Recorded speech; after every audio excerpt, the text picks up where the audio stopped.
metus gyvenusi užsienyje moteris tiesiog nepažino žvaigždės ir nuo pat susitikimo su Mino manė, kad žvaigždė šioje kelionėje yra ji. Kaip jau tikriausiai supratot, Mino nutarė neišsiduot, kad jis dainininkas ir žaidimą, jog šioje kelionėje žvaigždė yra Erika, nutarė žaisti iki galo.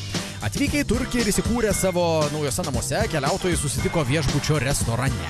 Čia Mino Erikai kabino makaronus, jog jis italų kalbos dėstytojas ir aiškino, jog jo svajonė vieną dieną išgarsėti ir tapti žvaigždė kaip ji. Išaušus naujam atostogų rytui, keliautojai apsilankė Antalijos mieste. Čia jų dviejų laukė romantiškas pasivažinėjimas karietan. Tiesa, čia Mino Erikai parengė intelekto egzaminą skirtą blondinėms. Kiek šitas mūsų agregatas, šita mūsų mašina turi, kaip tu galvoji? Arklių? Variklis, kiek arklio galių turi?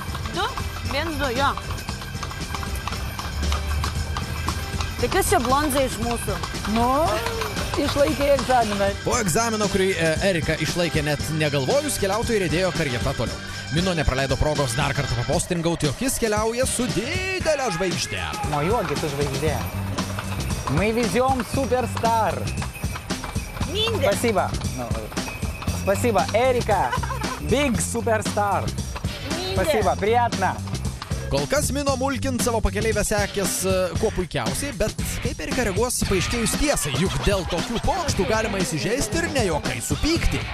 Gali būti, kad toks žmogus, kuris save labai aukštai reitinguoja tam tikrom prasmėm, ne? Ir paskui sužinojęs, kad jisai gauna tarsi tariamą prastesnę vietą, prastesnį pristatymą, gali labai skaudžiai sureaguoti, supykti, įsižeisti, nežinau, nuliūsti. Tai tikėkimės, kad to neatsitiks. Po romantiško pasivažinėjimo karieta keliautojai nuotykių ieškojo toliau. Šį kartą jiedu nutarė apsilankyti Antalijos senamiesčio turgui, kuriam gausu įvairiausių gėrybių. Erikai viską apžiūrėti labai įdomu. Na, o Mino, kaip ir daugeliu vyrų, apsipirkinėti ir vaikščioti iš vienos prekyvietės į kitą ne pats mylimiausias užsiėmimas. Kur tau blizga, tu ten eik, aš supranti, aš padirbsiu apsauginiu. Erika atkeliavus į turgų, kaip mat buvo pastebėta. Čia nesivaržydama matavos sultoniškus galvos apdangalus ir savaime suprantama gerėjos klastotėm, kurių čia 9 galybės. Man pačiai akis ant kaktos sušoko už tokias geras klastotės, nes man netgi gaila pasidarė, kad aš tiek daug pinigų leidžiu ant tokių, iš tikro vardą, absurdiškai iš tikro. Ir sekantį kartą atvažiuos tuščiu čemodanų. Praleisiu savaitgalį, apsipirksiu turgui ir važiuosiu. Nes man tai svarbiausia kokybė. Bet tai kaip padėlkos geros, ką? Originalios. Jinai ten rodė savo pranašumą, reiškėsi garsiai ir prieš mane, ir prieš pardavėjus. Analizavo 5 kartus, priminė, kad pas ją Dolce Gabbana laikrodis tai yra originalas. Kaip ten priklauso, viskas pagal kainą. Ir būtinai reikėjo pačiupinėti neoriginalą, kurio ten pilnas, kuris turgus palyginti, bandyti nusiderėti, sužinoti tą kainą, nusiderėti. Tai čia buvo jinai savo srityje. Nieko čia keistų, juk ant rankos mūvint laikrodį kainuojantį ne $1,000. Įdomu palyginti su tokiu pačiu kainuojančiu vos 100. Erika negalėjo patikėti savo akim, jog tokių puikių dalykų čia esama ir kaip įmanydama savo įspūdžiais dalinosi su Mino. Ateik, brangusis, radau laikrodį savo labai pigų. Prašom, nieko tu neradai, viskas, ateik čia, žiūrėk. Tu pasižiūrėk. Gerai. How much? What's this? Dollars. You was telling 100. 180. What 180? Yes. Why you're... I make $150. It's ceramic, madam.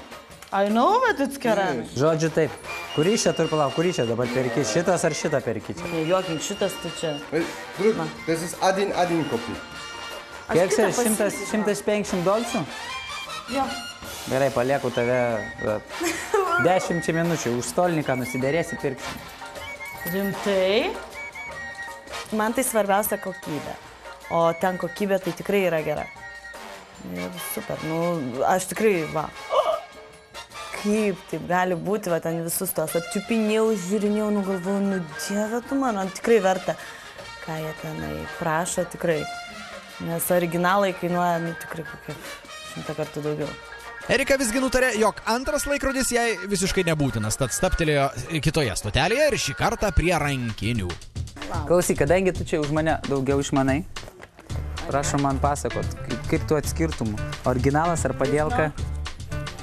Oi, čia visas procesas. Iš tikrųjų turėtų būti geležinis tas. Taip. Čia neįmanoma, kad būtų originalas, ne? Kiek originalas kainuoja tokios? Tokios? 200 lyrų, kiek čia palauk, kai išeina tada pinigėlių mūsų? Euro? How much? Nu, daug. Tai jinai kainuoja 1000. More or less. Pala, eurais. 1500, 2000. Kas, šita rankinė? Čia tašė, Louis Vuitton. Šitas nesąmonės 2000 lyrų. Su didžiausia Aš savo 4 nusipirkčiau. Normalų. Ir dar benzų užteks. Nieko tu nesupranti apie moteris ir apie fashion ir apie madas. Man turgus iš tikrųjų labai patiko, nes aš iš tikrųjų galvojau kažkokia tai chaosas, labai daug purvo, labai negražu ir kad puls ten mane visi tie turkai.